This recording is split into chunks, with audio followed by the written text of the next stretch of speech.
Tonight, we report on a pipe bomb discovered in a Quincy home and on the candidates running to be the congressman for the 4th District. What's going on in sports, Bob? The Walleyes take 3 of 4 games over the weekend, and Aaron Whalen continues to impress on the Lynx. Here's a peek at our Weather Center forecast.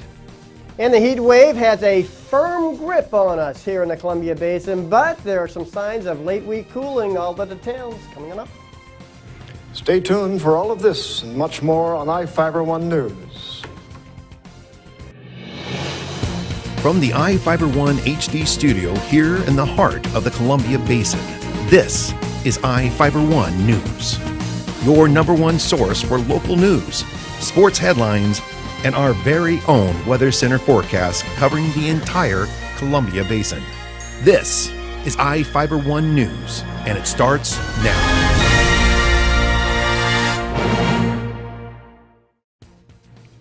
Quincy police reportedly discovered a pipe bomb when they were searching a home for drugs and guns. Prosecutors charged Michael Bradley, a 28-year-old Quincy resident, with unlawful possession of an incendiary device, possession with the intent to manufacture or deliver methamphetamine in a school zone, possession of meth, possession of heroin, and unlawful possession of a legend drug.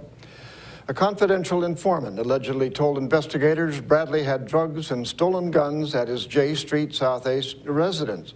Quincy Police and the Moses Lake Tactical Response Team went to Bradley's residence early Wednesday morning. Bradley reportedly told police about a homemade bomb in his garage. The Richland Bomb Squad responded, defused the bomb, and took it as evidence. Officers reportedly found 2 pistols along with bags of methamphetamine, 2 grams of heroin, and prescription drugs at the residence. The Big Bend Community College hosted a number of candidates on Saturday who are running to be the congressman for the 4th District. Several candidates running to be congressmen for the 4th District met at Big Bend Community College on Saturday. Each candidate had an opportunity to discuss their positions on issues of current interest for the county and surrounding areas, and then answer questions at the end. Some topics candidates spoke about included education, public land, and executive orders. Washington is one of 3 states to use a blanket primary, allowing all candidates to run and all voters to vote. The top 2 vote-getters, regardless of party affiliation, then move on to the general election. Ballots are mailed on July 18th, and the deadline for new registrations is July 28th. The primary is August 5th. The full event will be broadcast on Channel 1 and is available through our website at www.ifiber1.com. For iFIBER 1 News, I'm Lexi Perry. Thank you, Lexi. The Soap Lake City Council meets Wednesday and will discuss the possible creation of a new public safety officer position to oversee the police and fire departments. Mayor Raymond Gravel's proposal comes after Fire Chief Brandon Hood was placed on administrative leave. The council meeting begins at 5:30 p.m. at the City Hall at 239 2nd Avenue Southeast. A tomato with 3 wood screws in it was found under the tire of a vehicle in Moses Lake. A man found the trap under his vehicle in the driveway of his home in the 1000 block of Bruce Street on Thursday morning. He was getting ready for work. When he found it, he called the police. He told the Moses Lake police officers he suspected a neighbor and said they have had numerous run-ins. An officer noted the screws in the tomato allegedly matched ones used in a new fence in the neighbor's yard. The neighbor denied putting the screws in the tomato or putting it under the man's tire. Police ran the neighbor's identification and arrested him. Lance Simons, a 24-year-old man, was arrested on warrants for driving while his license was suspended and negligent driving in the 1st degree, according to police records. Now let's take a look at people currently being sought out by the Grant County Sheriff's Office. This is Sheriff Tom Jones with the Grant County Sheriff's Office. Each of the people you see here have a warrant for their arrest. If you see any of these people, we ask you do not attempt to detain or apprehend them, but call us at 509-762-1160 or send us an email at crimetips@co.grant.wa.us. If the person is presenting a danger, call 911. With your help, we can bring these people to justice and make our community safer. We'll be right back after a short break.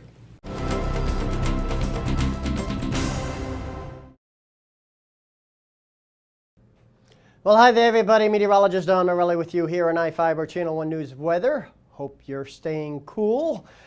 Mother Nature is really treating us to quite a heat wave, huh? Well, your forecast, by the way, brought to you by Bud Cleary Toyota dealers. Toyota, let's go places. The headlines calling for a late week possibility of relief from the heat, but until then, 100-degree temperatures or higher are expected. But some cooling, possibly by Friday, and even more so by the weekend. And with each successive push of cooler air, occasionally gusty winds. I think Thursday night, Friday, and then again Saturday night, Sunday could be pretty gusty around here.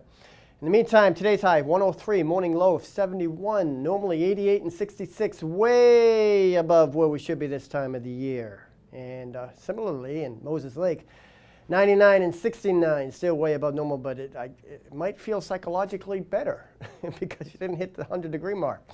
But again, it was a very, very toasty day nonetheless. Currently outside, fair to partly cloudy skies, 97 degrees. The dew point, pretty low. The winds, occasionally gusty. These two items combined with the heat, that are some ingredients for a high fire danger. And that'll continue for the next several days. Speaking of fire danger, Mother Nature has her own way of sparking a few showers and thunderstorms, and that's due to the daytime heating, but those in turn spark possibly some fires because there's not much rain that falls from these isolated heat of the afternoon storms in this type of pattern, and they're mainly over the mountains, and then they quickly dissipate after the setting sunset, if not earlier.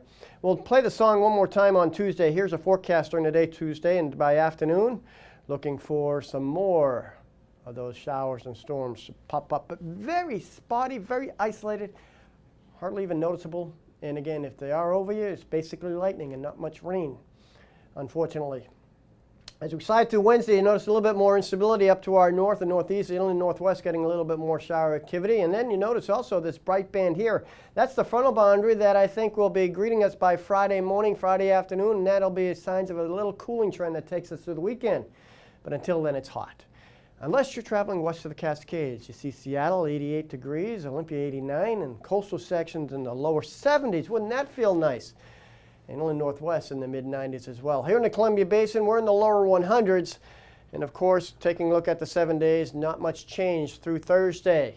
Getting a little breezy at times. Watch the fire danger.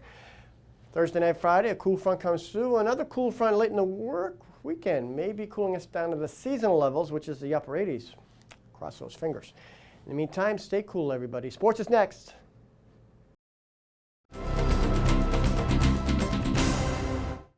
Welcome back. I'm Bob Kirkpatrick with today's local sports.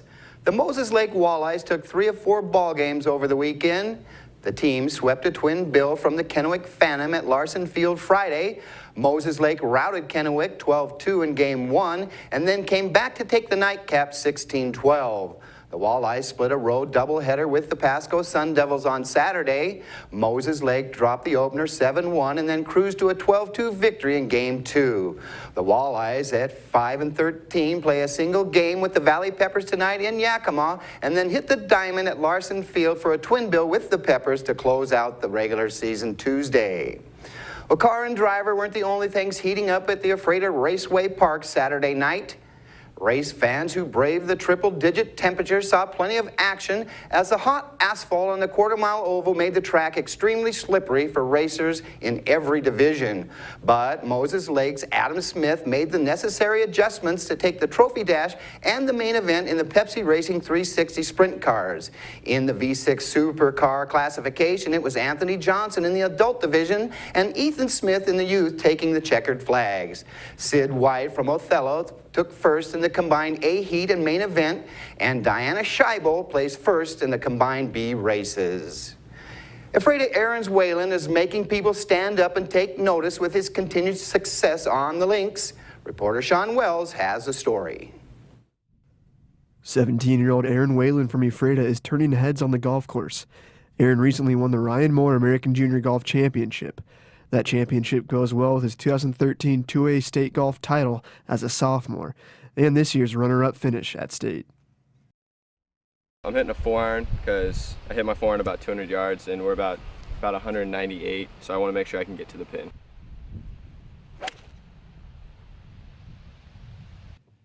Aaron says he knew from a young age that golf was going to be a big part of his life. Probably when I was about 8, after my first year of really playing golf, and I found out that was a game I definitely want to play for the rest of my life. Aaron's older brother Andrew plays golf for Northwestern University and will be a junior this fall. Aaron has decided to stay close to home and play golf at Washington State University after his senior season at iFIBER High. When it comes to motivation on the course, Aaron doesn't need much, just the passion to be great. Knowing where I want to be in the next couple years, just seeing if I work hard throughout these next 3 years, where it could put me, and if I don't, that's where it's going to put me. And I want to be at the top level of collegiate golf. For iFIBER 1 News, Sean Wells. Well, that's it for sports. We'll be right back after this.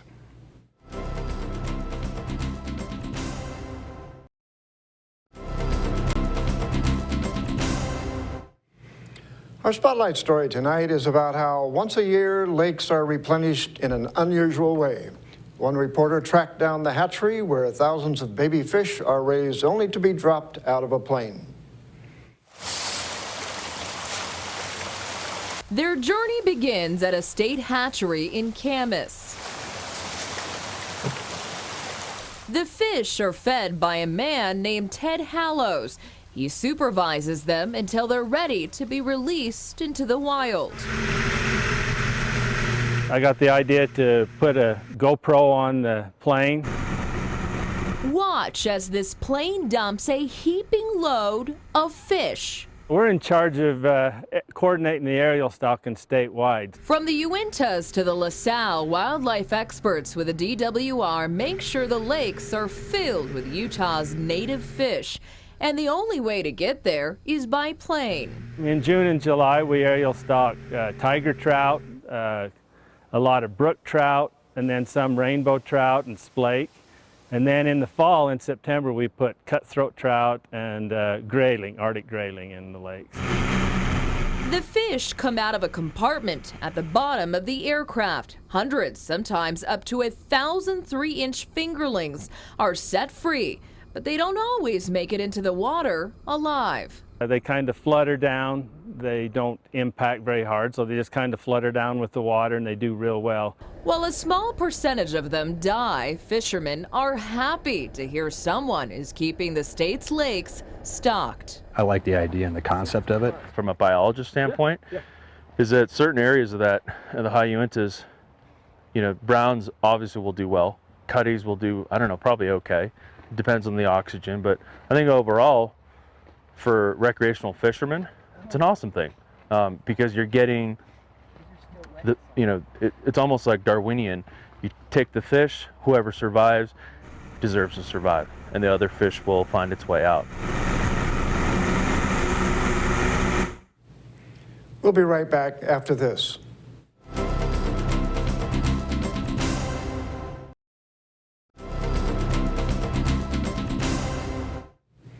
Ephrata canceled its next city council meeting because not enough council members would be at the meeting to make a quorum. The city council normally meets on the first and third Wednesdays of each month. A man is accused of burglarizing a dead man's home. Prosecutors charged Kenneth Cole, a 54-year-old Soap Lake resident in Grant County Superior Court, with residential burglary and theft in the third degree. Soap Lake police were reportedly keeping an eye on a 4th Avenue Southeast home after a series of burglaries. The homeowner died in January without any next of kin or a will, so it is the property of the Washington State Department of Revenue. An officer was checking the residence early in the morning of July 7th when they discovered an open door. Police reportedly found Cole inside the residence and stolen coins in his pocket. Cole claimed he was in the home looking for photos of children the former owner molested. He allegedly appeared surprised when the officer told him the former owner was dead. In Northwest news, the Mills Canyon fire burning near Entiat grew to 35 square miles on Sunday. Officials say they've strengthened containment lines, but they're still worried about the potential for dry lightning and wind to kick up the fire. Officials are calling the fire 25% contained as of this morning. Residents of several dozen homes have been told to evacuate. People living in another 500 homes have been warned to be prepared to leave if the fire gets closer. The National Weather Service says thunderstorms with dry lightning are expected in the area. Legal pot stores may have opened in Seattle last week, but that isn't stopping black market dealers. In fact, the move has some of them more open to sharing about the way they make their money. King 5 reporter Eric Wilkinson has more on the story. I just visited some growers. Ben Schrader is a salesman at heart, an unabashed, unrepentant career pot salesman. I started selling pot at Rainier Beach High School in 1974 when I was 14 years old. Schrader is so open about his dealing that he has a Facebook page, even hands out business cards. One would think the opening of new legal pot stores in Washington would have him weighing other options, but not so. I've always said if the government could put me out of business by legalizing pot, then I'm all for it. The state's plan is as more stores open up, prices will go down and eliminate illegal dealers. But unlike seedy street sellers, Schrader considers himself more along the lines of a wine boutique. All my stuff is grown in Washington, where cannabis connoisseurs will go for specialized products and support their local dealer. You know, for the same reason that people don't go to Walmart and support their local, their little local shop. All black market dealers are banking on the belief that police will leave them alone. The department's policy on pot is a bit hazy, but a spokesman for SPD tells me unless someone is dealing or using marijuana in an egregious way, like around kids in a park, they'll likely let it go. Schrader says he experienced that firsthand when approached by police while dealing outside a concert recently and was simply told to pack up and leave. I think that we've gotten to that point where we have an attitude towards things where it's not going to be a big issue. Nowadays, there seems to be an app for just about everything, including finding your dog a play date. A new mobile app called Doggy BNB connects dog owners with other dog owners in their area.